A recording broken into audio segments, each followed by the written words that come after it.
Welcome to LiveDaf, your online Daf Yomi Shir. Shalom Aleichem and welcome back to today's Daf Yomi Zevachim Tzadi Zayin. We're holding at the Mishnah on Tzadi Vav, Amud Beis, 3 lines from the bottom of the Yom.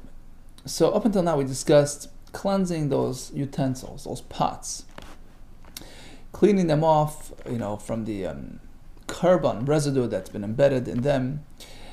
So that involves the merika or shtifa procedure on those pots, as we're going to see soon. Now, the point is to extract, to purge the pots, the material, the wall material of the blias, right, of the embedded carbon material within them. Says the Mishnah, Achidush, Rabbi Tarfon Aimer, Bishel mitchilas haregel. So even if this pot was used to cook carbon, meat, at the beginning, at the first day of Yom Tov, of a long 8-day, Yom Tov, or a 7-day Yom Tov, no problem. When do you do merika shtifa to clean the pot? You can wait until after Yom Tov. Yilvashel boy kol regel. Keep on cooking with this pot throughout Yom Tov. And only once the Yom Tov is over, then you go ahead with merika shtifa to clean the pot. And the obvious question is, what do you mean? Nicer, right? The flavor, the belia in the walls have now expired. Or carbon may only be eaten for a day or two, depending on the. So how could you stretch it until the end of Yom Tov? The Gemara will discuss. That is Rabbi Tarfon's opinion. No, ad zman achila or kol zman achila. No, you can use it as long as the carbon is still active within its time frame. So a day or 2 days, but past that point, you got to stop and clean up the pots. Now, what is merika shtifa? Merika means k'merikas hakos. Rashi explains it's a term used to describe the cleansing of the interior, right? Cleaning up the interior, rinsing the interior of a cup. Ushtifa means rinsing the exterior of the utensil. K'shtifa zakos, the outside. Merika ushtifa b'tzayin, both are with cold. Of course, this means after you extracted, the blio using haga'olo, then you go ahead and you do a double rinse, inside and out with cold. And finally, hashvud va'askala, says the Mishnah, if you have a spit used in roasting carbon material, so it was used pretty much directly on the fire, va'askala, and likewise a grill, magilam rachamin, you go ahead and you do hagala, right? Purge the flavor out with boiling water. My time to Rabbi Tarfon. Now, by the way, there's a big kasha here because Rashi brings it. How could you suffice with just plain boiling water? If it was used directly on the fire, it was absorbed by way of dry heat. Typically, that's the only way to extract, right? The method used to extract must be consistent with the method used with the process in which it absorbed the material. And Rashi brings that the Gemara in Avodah discusses this in great length, because over there we speak about non-kosher equipment used for non-kosher foods. A grill must be torched, basically using the same method, using hot, dry heat, direct fire to purge. And here we say just boiling water is enough. And one of the answers, by the way, of the Gemara there is that there's a difference between equipment that absorb non-kosher material. So in that case, you have to actually burn it out. But over here, at the moment of absorption, when you grilled on this askala, it was fine material. It was perfectly kosher carbon material. The issue is that only later that material becomes nicer, but it's already inside the wall, so it didn't really absorb forbidden material per se. So the approach is more lenient, and a boil will be enough. Okay, now back to the beginning of the Mishnah. Rabbi Tarfon says, we are allowed to use the same pot throughout Yom Tov. My time to Rabbi Tarfon. Why? A day or two later, the flavors, the tam within the wall of the kli becomes, expires.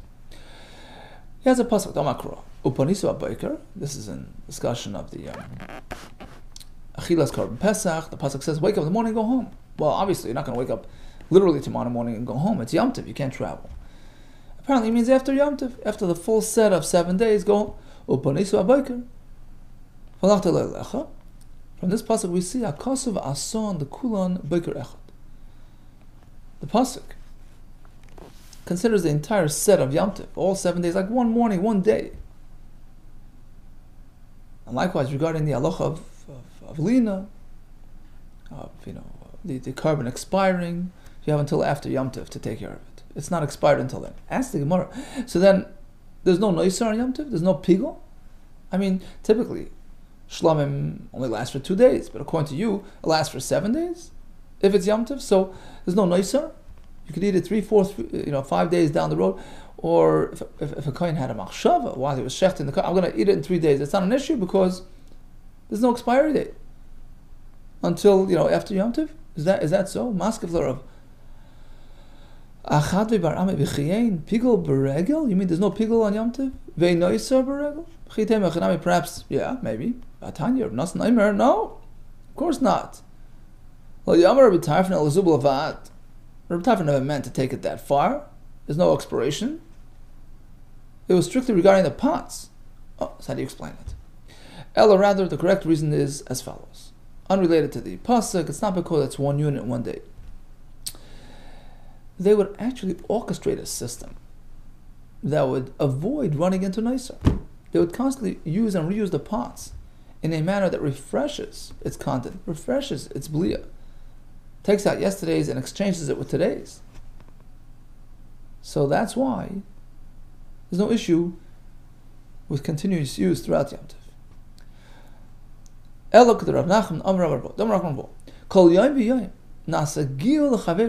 Today's use, today's cook, undoes yesterday's cook. Gil means it expels yesterday's flavor. So, for example, today, let's say Sunday, they would cook a shlamim in this pot, and tomorrow, Monday, they would cook another shlamim. That would affect an exchange. That would substitute. That would take the place.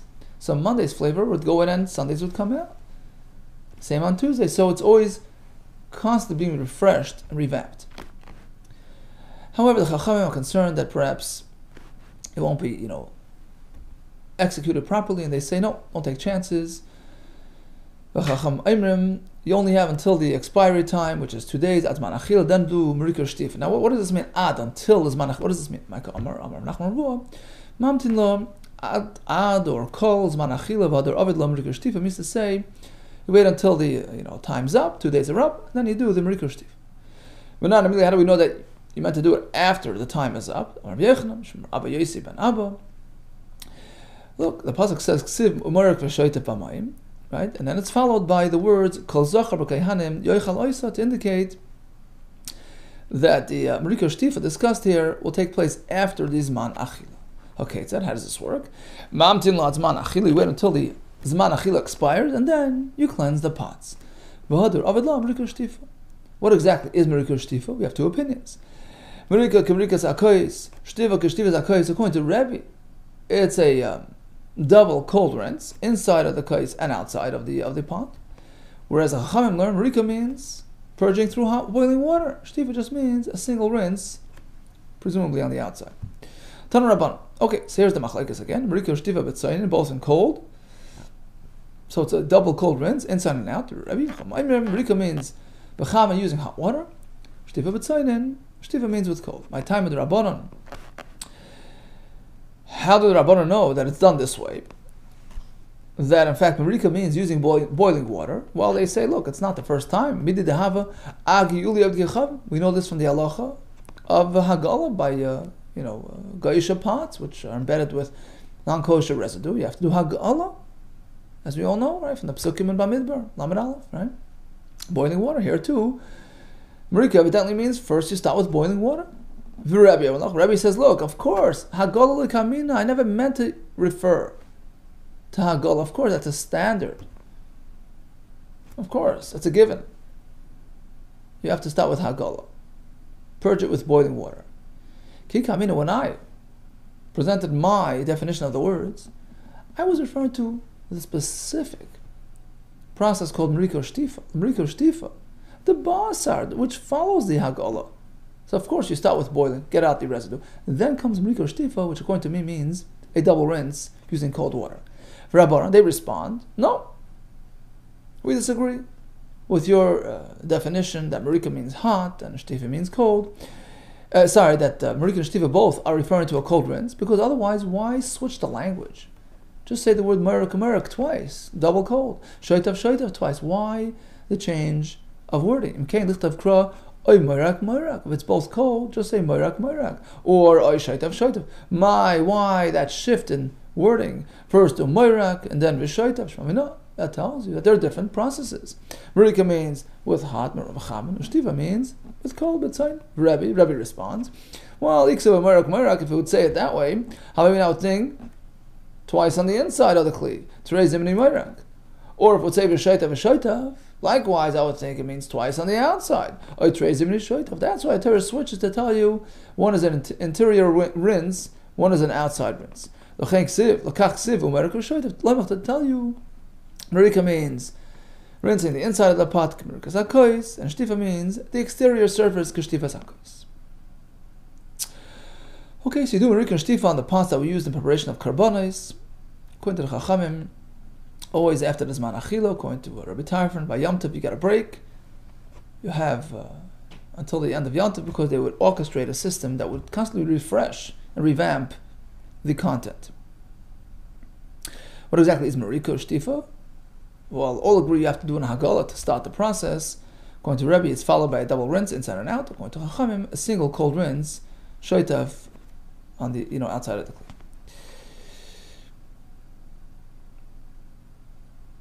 Presumably, Shoitav means on the outside. Okay, continues the Mishnah. Bishul b'kachim mechulin. Now, speaking about a Kli that needs Merika Shtifa, of course that only pertains to a Kli used in preparation of karbonos.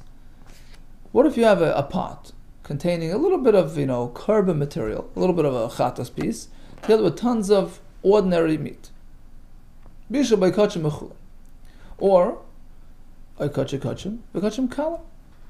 You have a little bit of the chatas, which is kachim, mixed in with a huge piece of kachim kalam shlamim. So what happens to the second item, to the chulin in the first case, or the kachim kalam in the second case? Well, it depends how much you have there. So if there's enough chatas there to impart a flavor, to give off a tam in the rest, okay, so then the rest gets sort of an upgrade. It's treated like the chatas because of the flavor embedded within it, right? So the lighter materials are now upgraded and treated like the higher status material. They have the same halacha as the chamur. Shabahen. Now the next couple of words are a bit cryptic, which the Gemara will explain for us. So basically, if there's a substantial amount of chatas material, then the pot needs to be processed like a chatas pot, which means that you have to have Merika Shtifa, right? And likewise, if let's say the chatas material is deficient, it's puzzle, and it came into contact with other materials that absorbed from it, so they're affected by it. And just as when one touches food touches the chatas, it gets affected, it gets puzzled by it. Likewise, food absorbs from the piece that touched the chatas, which has the status of the chatas. Likewise, it will affect its piece, that it touches further. However, the Mishnah now sort of strikes a negative. Ve'enon, but it doesn't need. The pot does not have to be rinsed properly, which sounds like we're sort of shifting. Here we're talking about yeshben. There's enough there to give off flavor, so everything gets affected by the chatas. Now we say, no, but ignore the chatas. Don't have to rinse the pot. Ve'enon placed in the magan, the chatas is not transferred to its status to the other piece, which will now in turn affect anything that it touches. And the Gemara will ask on this and answer that we're talking about two different scenarios. In the first part of the sentence, we were talking when there's enough chatas material to affect its surroundings. And in the second part, we were talking that there isn't enough. Just a little, teeny, negligible piece of chatas, which doesn't have enough within it to spread its flavor, so it's like, batal, becomes nullified, and does not impact or affect its surroundings. Rakik shanaga b'rakik, just like we speak about pieces of meat coming into contact and absorbing from each other. Likewise, it can pertain to a rakik, which is a type of bread, a type of lafa, which was used by the karbanis, the taida and etc. So, if one touches the other and absorbs from it, one happens to be puzzle and one is okay, and he absorbed from the puzzle, or one piece of meat from the other, touch the other one. So, loikal harakikin, loikal hachaticha is asur, and it doesn't mean that the whole lafa, the whole bread becomes asur, or the whole piece of meat. Only that corner which came into contact with the problematic material. Now back to the Mishnah, which seems to take a sort of a sudden shift. First, there is enough flavor, then there isn't. What's going on? Micah Amar. The answer is the Mishnah is sort of missing some words, and in fact, the Mishnah was trying to present two separate categories, two separate scenarios, and they sort of got mixed in with each other. We begin where there is enough chatas in this mix to impart flavor on the rest. Okay, so then everything gets affected by it. And the rest of the material is treated accordingly, right? Harei kalan, so the lighter material, nechol kachamur, have to be consumed and treated like the chatas, like the more strict material. They get an upgrade. Utu'unin rikur shtifa, now the pot has to go through rikur shtifa like the chatas requires. Upaisn b'maga. Suppose the chatas material was puzzle, right? And there's enough there to spread its flavor around into the other pieces of meat, so they also become puzzle like the chatas, to the extent that even if they touch something else, they spread their status further. That's scenario number one. Now we shift to another category. Ein behem b'nei sintam, but if there isn't enough chatas to spread around, then they can just ignore it. Negligible. It's nullified. It's batal. So then the opposite is true. Ein akalin nechol kachamur. The other materials do not assume the status of the chatas. Ve'ein tunan rikor shtifa, likewise the pot. Ve'ein poislim b'maga. And they don't absorb the psul of the chatas and spread it to those that it comes into contact with. Now the Mishnah discussed two cases. Right, we split it into two scenarios, but in terms of the types of materials, we had two types of mixes: kachim and chulin. Let's call it chatas with just plain meat. Case number two was kachi kadoshim.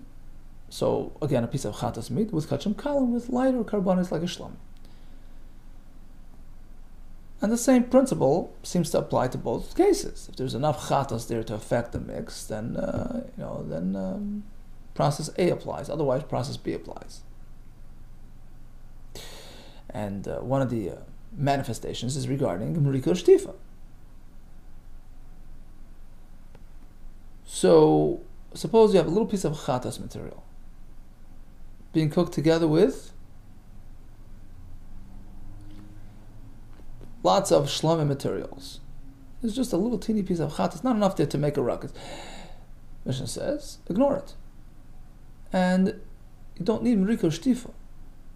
Now, why not? I understand that you can take your time doing mrikor shtifa until the time frame of the shlamim consumption expires, which is actually 2 days, 1 day longer than the chatas. But you still need to do mrikor shtifa. We're assuming that even a pot used for cooking kachim kalim requires mrikor shtifa. So what does the Mishnah mean? If the chatas is so little, it could be ignored, skip mrikor shtifa. Why skip mrikor shtifa? You still need to do it on account of the shlamim. True, you have a longer time frame to deal with, but you need to do it nevertheless. Ask the Gemara, fine, he the kachi kadashim leibo. True that you don't have to apply the mrikor shtifa, time frame as per the kadosh kadashim, the shorter time frame, but kachim kalim leibo, you still have to apply the kachim kalim mrikor shtifa time frame. You certainly have to do it. You have another day to rinse it, but you have to rinse it at the end of the day. Amar Abaye, yeah, that's what the Mishnah means. It just means to say, instead of applying the shorter, more stricter mrikor shtifa process as per the chatas, you have more time to work with.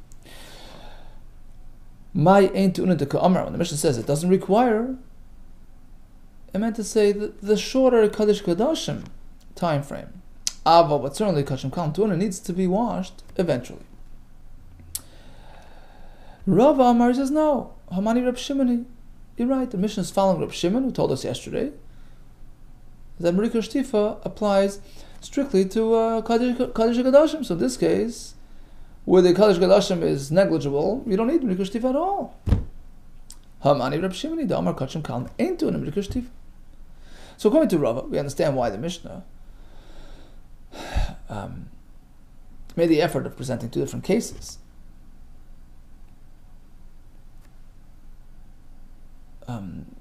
Chatas with shlamim, to tell you that we're going like the sheet of, that you don't need Merika Shtifa at all, and then the first case of chatas with chulin,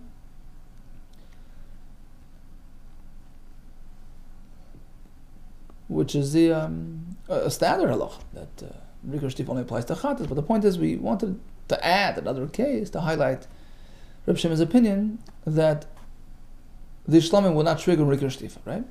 That explains the second case. But according to Abaye, both cases are merely depicting the same, very similar type of scenario.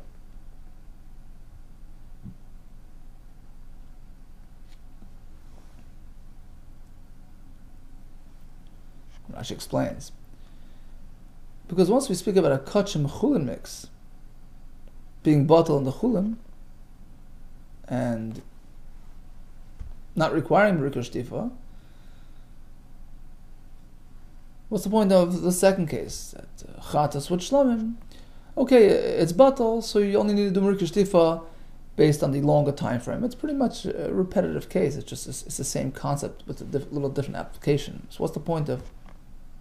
Bottom line is, in both cases, we ignore the miut, the negligible amount, and we just reckon with the larger amount, right? No, there's a point inherent in each case. Each one has an element not found in the other. So sure, underlying principle is that the small amount is batel. But there's a reason to discuss this combination, the combination of chulin and kachim, and the other combination of two types of karbanis, to tell you that in both, the smaller, negligible amount becomes obsolete. Tzrichi. If we only discuss the kachim chulin combination, that the chulin overrides the kachim, I would say, yeah, chulin and about the kachim can override kachim because the lav minayu. It's a different type of material. It's an opposition, right? So it cancels it out. But perhaps when there's two types of karbanis, they're both in the carbonized material family, perhaps they don't cancel each other out. They're close enough. They don't. No. And that's why it's mentioned. Vitana.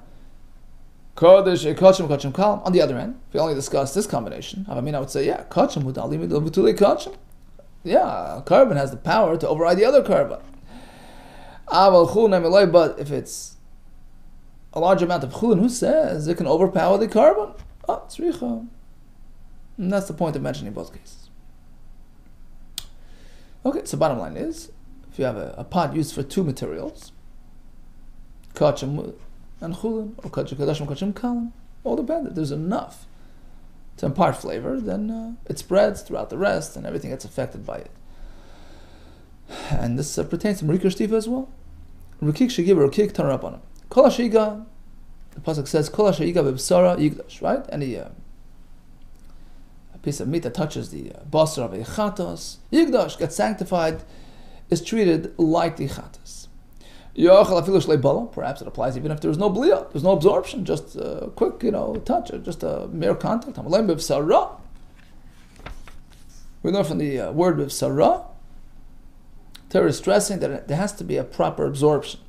Absorption of flavor, it only works if there is an actual absorption from the chatas. Okay, perhaps as soon as the corner of my meat touches the chatas, the whole thing becomes pasul. Only the point of contact, only that piece is pasul. Okay, so how do you do this? You cut off that sliver. You just clip off the point of contact. Bifsara. Okay, so you touch the basar, which has flavor, and you imported that flavor to tell you. Pasuk's telling you only something which has that effect. V'lo begin. Let's say my piece of meat touched the a sinew of a chatos, doesn't have any flavor, it doesn't export any tam, and therefore it's unaffected. V'lo b'atzames, nor bones, v'lo b'karnayim, horns, v'lo b'tefayim, or hooves. The word yigdash tells you is kamaya, that the item that touched the chatas assumes the status of the chatas. Okay, it's for instance, imsula hitipasal. If it so happens that the chatas material is deficient, it spreads. Right? It affects the item that came into contact with it as well, and is treated accordingly. If the chatas is still okay, nothing wrong with it, fine. So the other piece of meat is also fine, but it must be eaten in accordance with the chatas time frame, and only given to the kehanim, etc. It gets the more strict status. Rashi actually says that we learn from here that heter mitzaref le'isur, that even though there's a little bit of flavor in this piece of meat, right, the whole thing assumes the status of the imported flavor. Taisus learns, Rashi elsewhere seems to say also that we learn from here tam ki'ikar, a flavor is treated like the actual original material, and that's why the meat that touched the chatas and absorbed from it is treated accordingly. Now, if the chatas was pasul, and I absorbed from it, you can't eat me. Ask the Gemara, but there's a mitzvah to eat a piece of meat of carbon. It's actually part of the kapara, mitzvah say, right? Ba'achlo isam, asher kupra behem. So now, we're faced with sort of a dilemma. Mitzvah say says, eat this piece of meat. But you can't, because it absorbs some of the pasul residue coming from the chatas, which may not be eaten. Rashi brings this a leisa say, negative commandment, don't eat it. So you're sort of faced with this conflict. Eat or don't eat. Now typically we say that an asay, Mrs. Asay, overrides a leisa say. Right? A positive commandment overrides a negative. And actually the Ramban Chumash and Parshanut Yisro explains why is that. Why is it that an asay is stronger than a leisa say? They're both mitzvahs. He says because mitzvah asay represents love of Hashem, connection to Hashem. A do means connect, do connect. Ava, love to Hashem. Whereas leisa say denotes yira, fear of Hashem. Right? Do not transgress. Do not sully yourself. Do not disconnect from Hashem. And he says, Ava, love, is greater than fear. Beautiful Ramban. In any case, that's the kasha here. Why do I have to keep back from this piece of meat, which absorbed within it some of the pasul deficient, molecules of the chatos? V'neisi asay. Let's take the asay, which commands us to eat carbon material, and push aside the leisa of eating deficient material. Amarava, no. That applies typically, but not in the Beis Hamikdash regarding carbonates. It's a different system. Ein asay doicha, an asay cannot override and push aside as leisa say, a leisa say shebimikdash, which involves the Beis Hamikdash and carbonates. How do I know Shinamar? By the carbon pesach, right? There's a mitzvah to eat the meat or anything edible within the carbon pesach, but you cannot break a bone as you're doing so. It's not fit for royalty. It's not the way to eat a carbon. Taisus Pesachim explains. What if you have a bone with some marrow, edible marrow within it? You're sort of stuck now. I gotta eat the marrow, it's mitzvah asay, but I can't break a bone. Shall we say asay is the echelais asay, which allows me to get through? No. But I don't break a bone in the carbon pesach. Rabbi Shimon Nasser Eimer, even if there's some edible material enclosed in that bone, whether it's a bone that has marrow, still can't. Or etzem she'emo, it doesn't have marrow. Why? Naisi asay, v'litches asay. Let's apply the asay of achilas carbon pesach, and override the leisa say. Ella, apparently we say ein asay. Doicha, leisa shemigdash, Beis it's a different system. Rav Ashi Omar, I'll tell you why you can't. A different reason. Yigdash, asayu. Pasuk says that the basar which touched the chatas becomes yigdash. It becomes as holy as the chatas, meaning has the same status as the chatas. That's an asay. Do, make it kodesh, treat it accordingly. So now, one side of the scale you have an asay to eat a carbon. On the other side you have a double problem. Don't eat pasul, and yigdash is also another expression of treat it like kodesh, give it a status of pasul, which means the same, refrain. but it's expressed in a positive way. So it's 1 against 2. It's an asay versus loisasay and asay, and that much you can't override. Yigdash is an asehu, bein asay, and even the asay of eating, which obligates us to eat korban, cannot override doiche es loisasay ve'asay, when it involves a loisasay and an asay on the other side. Fine. Ashkechon chatos dimekadeshes b'voloa. So far we know that a chatos can affect its surroundings. If it exports some flavor into the surrounding material, they're treated like the chatas. Sha'ar kachim minol. How do we know that this concept applies universally to other karbanos as well? We touch the shlamim, we touch the b'char. Amar Shmuel, Mishum Lazar, we have a big pasuk here, which ties it all together, telling us that halacha is found in this carbon X applied to all carbonos equally, so on and so forth. Zois HaTorah, La'ola, the pasuk goes through the entire list of all carbonos to tell you that we sort of learn from each other. We exchange information. What do we learn from each one? From La'ola we learn, Ki Oila. Other carbonos are similar to the Oila. In what way? Ma'ila tuna kli, just like you require a vessel, a kli, a utensil, a kli sharis when processing an oila. Af kol tuna kli. Likewise, kli applies to all karbanos as well. Now, my kli, what do we mean kli? Ilema mizrak. In what context? Do you mean the container used to collect the blood, which we find by the oil of Har Sinai? It says they used kalim. And Oila will provide the source that we do this by all karbanos as well. Why do you have to go to the Oila? In the same setting by Har Sinai we had shlamims as well, and they used agonis, containers, so let that be the source too. Ella, rather, what's unique about Oila? Second, we learn from the Oila that the shchita of the Oila needs a knife, needs a kli sharis. You can't use just a piece of wood or something. It has to be a proper kli sharis.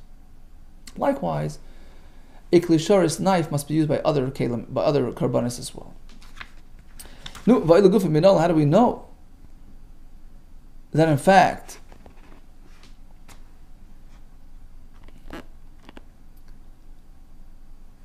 the oila needed a knife? Tichsiv, we have way back by Avram Avinu, right? By Kedas Yitzchak, where he offered an ayil, right, the ram, as an oil instead of Yitzchak B'nai. And it clearly says he used a knife to do the shchita. He took hold of the ma'achelas, which is a knife. By the way, it's called ma'achelas. Taisus, I think, explains something like that. Lashon achila. It makes it edible, right? After shchita, you can eat the animal. So use a knife. And over there, certainly, it was an oila. As it says, you offer the ram as an oila, as a substitute for his son Yitzchak. So just as the knife has to be a kli, by the oil, likewise by other karbanos as well. Now, mincha, from the word mincha we learn, ma mincha in nechalas el zichikun, just like only the male kohanim will consume a mincha, afkal, einam nechalan, ella, zichikun, likewise other karbanos are meant only for the male kohanim. Mahi. Now, which other karbanos are you referring to? Ichatas v'asham? Well, we don't need comparisons. Behet yuksibu. Take a look by the chatas v'asham. It clearly says, kol zachar b'kohanim, it's only meant for Zachar. You don't have to go import this information from Rishal Mitzibur. Perhaps we need it for the Shal Mitzibur, the shlamim, the public slamims on, let's say, on Shavuos, to tell you that it's only meant for the Kehanim Zacharim, by comparing it to the Mincha. Well, again, they have their own source. Mirubuy the cross, so we have a pasuk for them as well. It says, and we learn Limeid al Shal Mitzibur, these public shlamim, it's meant for the male kohanim. We don't need this source from Mincha. You're right, there are two opinions in terms of where the source is. Halacha, that Shal Mitzibur are meant for the Zichri Kahuna. You could nafklei mihacha, some learn it from here. You could nafklei mihacha, some learn it from there. And finally, here's the punchline, why it loops back to our sugya. The next item on the list is the chatas. What do we learn from karban chatas, which halacha is uniquely found by karban chatas, and now we're going to apply it elsewhere. Ma chatas mikadeshes bibalua, avkoil miskadesh balua, or mikadesh balua. Just like we find that the chatas can affect its surroundings by imparting flavor. Likewise, it applies to other karbanos as well. So if you're balea from the other karban, you get its status. Now we continue as from tomorrow. In the meantime, we learned about the KosherT ube process, the timing, the process, the temperature. If there is any mix between karbanos or kachim mechulim, it's all about it's determined by the fact, by whether it's nice and tam or not, and that pertains to all kinds of halachas. And the concept of absorption from karban, we learn from chatas, which is the sort of starting point, which is applied to all karbanos as well. All the best to you, and atzlach.